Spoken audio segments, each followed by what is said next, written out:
It looks like the Path of Exile economy and everything in PoE 2 has gone from bad to worse. And honestly, the people that are being impacted the worst by this are going to be the actual casual players and not the people who've already built out their temples and gone ahead and set themselves up for printing divines.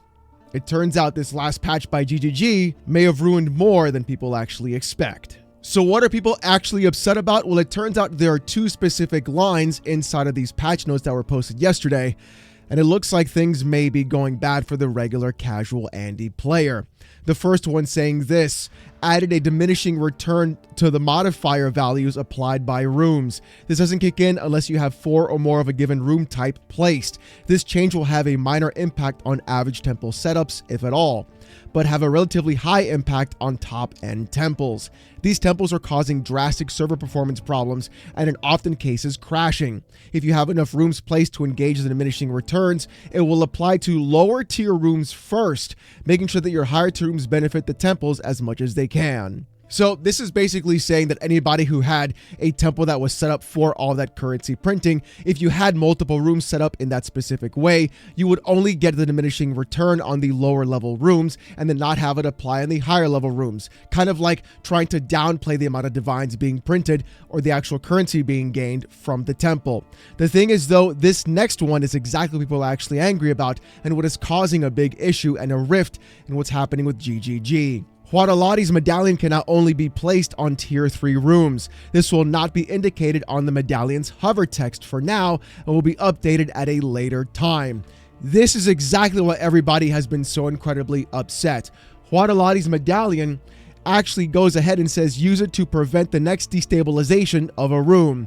You can basically lock rooms specifically inside of the temple, so when you kill the architect, that destabilization doesn't impact that room specifically, and then you can rebuild around it. The thing is though, just like we saw previously, only having diminishing returns on those lower level rooms and being unable to lock tier 1 and tier 2 rooms is basically stating to people who have not built their temple the way everyone's been doing it so far that it's going to be almost impossible. Well, that's kind of just being really dramatic. It's going to take far more time and it's going to be a far more egregious process to build that kind of currency printing room for people that already have that temple listed right now. This would make a lot more sense if the issue was that they went ahead and reset everyone's temple inside of the league. The problem now though is that people who have not built their temple are unable to go through and do this currency printing strategy unless they spend an egregious amount of time doing it. In fact, here's what people online had to say. Neversink on Twitter said this: the temple nerf is upon us. The first and third change will likely force many players to fully re-roll their temples. Personally, I think these changes are all good. Not sure about the timing. How do you feel about this? Good, bad, and also the timing as well. Neversink also said later on saying this: just a note, the changes in yesterday's patch 13 are certainly controversial. It's very understandable why people are upset though. That said, don't let the temple change negativity affect you. If you're having fun, a lot of players are grinding away perfectly happy. If you're having fun, keep doing what you're doing. I expect GGG to follow up with more tweaks and some sort of new meta, and strats will likely emerge based on those. I think that's really the big issue right now, is that you're going to be seeing a lot of people who have gone ahead and set up their temples just in time and basically no-lifed the game to go through and keep printing money, basically just having a huge income disparity in this game economy and even in trade. And I think Neversink also makes a great point, like I talked about in my previous video. If you're having fun, keep playing the game, and dare I say, even just try SSF as well. But for people who strictly play trade, for people who are in fact strapped for time, a bunch of casual dead Andys like myself, going around and trying to play trade to keep up with the economy is exactly why people are in fact just saying they're going to quit. They're done. Why try to compete in this kind of economy, in this kind of league, when all the no-lifers who were already ahead of everybody are now going to be leaps and bounds ahead of other normal players, basically causing massive inflation by making everything else increase in price, but also having a huge amount of divines just flood the actual market. King Connor said this: temple is changed. It's fine if your temple is done. You will make tons of divines. However, you will not ever be able to create a huge temple again, meaning that now we have huge gaps in wealth in PoE 2. people will pretty much have a monopoly position on the market. Those people who said the economy was dead, well, now it really is. Probably the biggest L GGG ever did. Let's talk. And then, of course, he put a link to his Twitch stream. I think Connor is, again, going to be 100% correct on this. You're going to be seeing people either do a couple of things, start up and join private leagues like Second Wind, like Talkative Try and Locahol are doing, or at the same time just go into SSF, or even then just say, you know what, I'm done with 0.4, I'll wait till 0.5, and then I'll play then. It's almost kind of weird, though, for some reason, how every even league of PoE has been an insane nightmare, and every odd league has been actually pretty good for PoE too. But the thing is, though, I feel like there should have been a couple of changes being made, but it turns out that even with these nerfs to the actual diminishing returns on tier rooms, Fubgun is still printing divines. Fubgun on Twitter said this: temple loot post nerf, still extremely overpowered, but building a temple like mine is next to impossible with the lock nerf. GGG creating a legacy wealth gap in the league is surely not the correct decision. Revert the lock nerf at PoE. Showing 27 divines, 12 annulment orbs, a headhunter, tablets, and everything else you could possibly imagine inside of getting a temple. Basically all the chase items people in fact actually want. This really is something insane, and I think Fubgun is also correct on this too.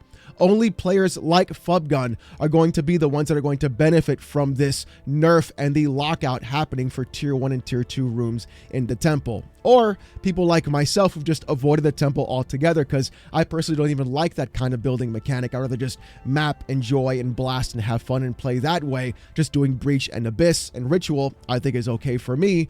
I think a lot of people looking at like, how am I going to upgrade my character? How am I going to get things done? What am I going to need to get the next upgrade as well? Or any unique that is build defining is going to be difficult to reach and play. And I think people who really just want to be able to play their characters while inside of Trade League are going to have a tougher time altogether. Basically, this nerf is nothing more than setting up the actual casual player and pushing them backwards while giving all the no-lifers all the ability to make all the currency they can, and even then just hoard that together or inflate prices and the economy and basically control the entire thing in trade.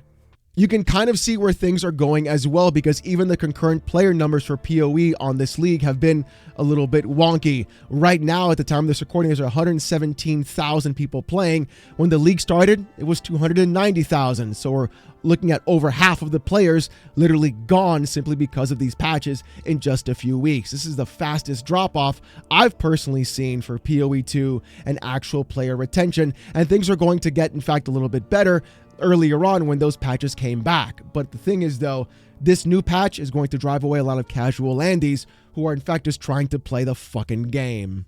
In fact, Zizarin on Twitter said this: so how about reset everyone's temple at Path of Exile? I kind of agree. Yeah, I think the best course for this action is if 0.4C came out the other day, having that actual lock nerf, having the diminishing return nerf, and they just said everyone's temple is reset. That would have been a far more level playing field. There would still be inflation in the economy. People would still be printing divines in some way, but that amount of currency would have had a sink at some point, or people would have just spent their actual currency there, and things would have begun to level off and not be as bad as they are now. I think the right course of action would have been one of two things for GGG to do.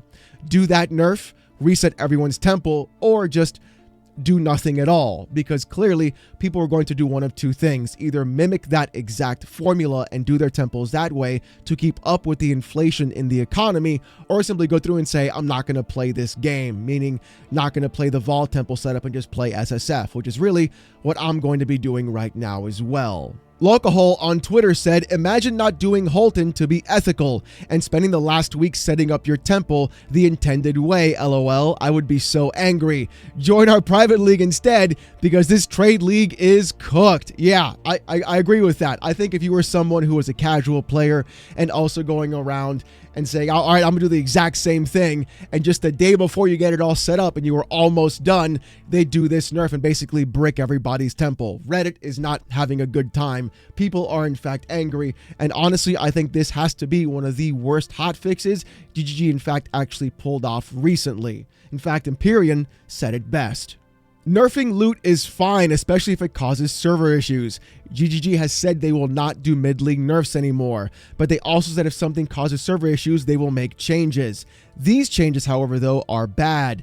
People who already set up their temples can continue to farm the high end, and people who had less time to play are not completely left behind. This is probably the worst hotfix I've ever seen them deploy. The temple mechanic rewards time, knowledge, has insane potential for scaling, less so now, and rewards building strong characters. People shouldn't be penalized for not being able to no-life build perfect temples before a hotfix like this. This only impacts the casual players negatively, which is the majority of your player base at Path of Exile.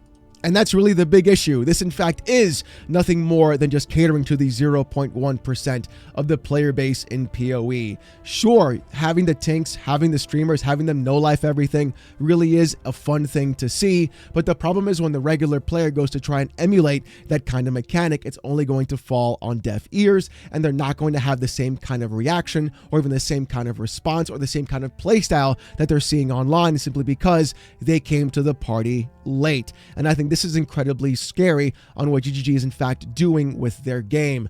I personally would like to see them go through and reverse some of these actions, or go through, like I said before, and burn it all to the ground and either reset everyone's temple, or then again, Sir Gog had the idea of going around and restarting the league entirely, wiping everyone's currency, but also keeping everyone's items and character intact, as well as their atlas. I don't know how they're going to approach this thing. I don't know what they're going to do, but I really feel like every time that Jonathan or Mark put their hands on something like this, it never shows out to the actual casual player's benefit and only impacts the high-end players in the positive way and penalizes the casual players overall, where the majority of their player base is in fact the casual player. And look, I'm not asking for the game to be easier. I'm not asking to go through and go ahead and cater to me specifically. But what I only want is the ability to be able to input my time and make classic progression while playing the game, whether it's with a stable trade economy or even during SSF or in a gameplay mechanic that people were in fact abusing simply because grinding your games did not do enough testing on this league. And I think that's where all of this is coming from. The fact that everything got cracked open like an egg just about less than a week into the league basically shows GGG really didn't look into what was going to be happening on the high end and only saw what casual players would be doing. Once things got together and things got a little bit more insane, I think the best thing they could have done was apply that lock and then reset everybody's temple, giving everybody else a fair chance and then leaving the economy as is, because then hopefully things would have leveled out as the amount of divines would have been flooding into the market still would have been less than what we're seeing right now, and people would have had a smaller gap to work with than the actual massive gap we're seeing right now from high-end players overall. But I want to know what you guys have to say about this right now in this league, in this hotfix. Are you done playing 0.4? Are you going to wait till 0.5? Are you just going to say, fuck it, I'm going SSF and playing that way? I want to hear what you guys have to say. If you want to see more of this kind of content, though, subscribe, because we're on our way to 4,000 subs, and streams are every Sunday night live right here on the channel. With all that being said, though, thank you so much for watching. Hope you have a great one, and I'll see you next time.